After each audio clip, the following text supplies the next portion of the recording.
Who has given up the fight to repeal Obamacare is Ron Johnson, the senator from Wisconsin, who conceded yesterday that it's too late to talk about getting rid of the Affordable Care Act, and now is the time to focus on the transition. Senator Johnson here also sits on the Budget Committee. He's here with us in New York. Senator, great to have you join us this morning. I wouldn't say I've given up the fight. I'm just trying to acknowledge reality. Listen, when the health care law was simply 1,600 pages or 20,000 pages of rules and regulation, you could repeal it and get rid of it. But now it's happened. It's been implemented. It exists. You have these exchanges set up. So now we've got to be talking about how do you unravel, the health care law? How do you limit the damage? How do you start protecting Americans? I think it's really our responsibility to do so. So no, I still want to repeal the law, but again, it exists. So when you repeal it, you're going to have to transition into more free market reforms that actually will restrain costs. So will what's actually your improve focus quality now, then? Senator, what's your focus now? Well, what I'm trying to do right now is try and preserve freedom and choice in health care. I think that's what we need to do. What we're seeing is all these mandated coverages are dramatically increasing the cost. All those promises made by not only the president, but also Democrat senators and House members. And if you like your health care plan, if you like your doctor, if you like your treatments, if you like your prescription drugs, now we're finding out you're not going to be able to keep those things. So I think it's incumbent on Republicans to show the American public what we're for. Right, most people can keep it. Some people aren't. What, your doctors? Absolutely not. People going to buying these health care plans right now, they can't find out whether their doctors are in the plans. A lot of these doctors have been given these contracts. Because of the increasing cost, they're not being reimbursed at adequate levels, so they're not joining the network. So no, it is a disaster. You're committed to making it work better. That's your goal now, not. No, what I'm committed to is trying to preserve freedom and choice. Listen, I heard Dr. Emanuel talk about Obamacare is all about choice. No, it's about coercion.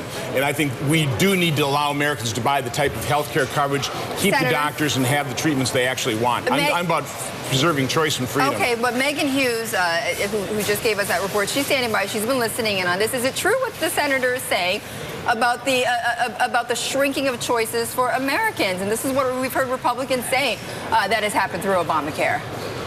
Sure, and one of the back and forths that we've seen in the House going on, Congressman Upton had a plan where companies would continue to be able to offer individual plans to new customers as well next year. A lot of Democrats were saying that's going to gut the law. That's an example of some of the back and forth that we've seen on choices. But Senator Johnson, one of the things that I was curious to hear from you is what's your hope for what January 1st looks like? Do you see there being improvements in healthcare.gov? Well, I think it's going to be a disaster. I think we're already seeing that the back end really hasn't been created in this website, which, by the way, I've seen private sector web experts saying that they could have produced this website with about $5 to $10 million. And we've taken 3.5 years in the government, spent close to $1 billion to do it. So, I'm just asking people to ask themselves the question, do you really want the federal government to continue to grow, to be more involved in your life, to be more involved in your health care system and making health care decisions for you? It's a monumentally bad decision. So, again, I think this is going to be a disaster. I think people are going to wake up not being insured the way they think they were insured, not having access to the doctors and the treatments that have kept them alive. And so we're trying to preserve that freedom and try and preserve those doctors and those treatments. Senator, let me just switch gears real quickly because I know you don't have a lot of time. But Congressman Scott Ridgell from the House Budget Committee was on with us yesterday, and he gave a 50-50 chance that Congress will pass some sort of budget before December 13th. And I want you to listen to what he said about this budget process. Sure.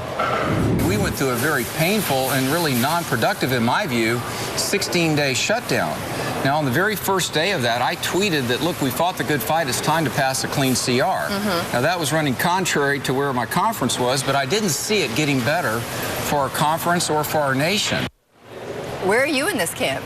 Well, listen, I didn't want to see the last shutdown. I think the federal government does enough harm to our economy without heaping on additional harm by all this crisis management.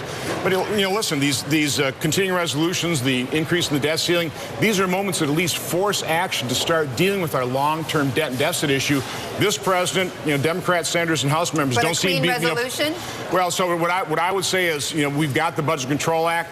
I hope the House, if Congressman Ryan and Senator Murray can't come up with some sort of good deal, I hope they at least pass a clean continuing resolution at those Budget Control Act caps. Democrat senators voted for that. President Obama signed it. They should at least agree to that. I don't want to shut down the government. I don't think any Republican does. I don't think any American wants to see that either. All right. Senator, thank you so much for joining us. Have a great We appreciate morning. it. Republican Senator Ron Johnson of Wisconsin.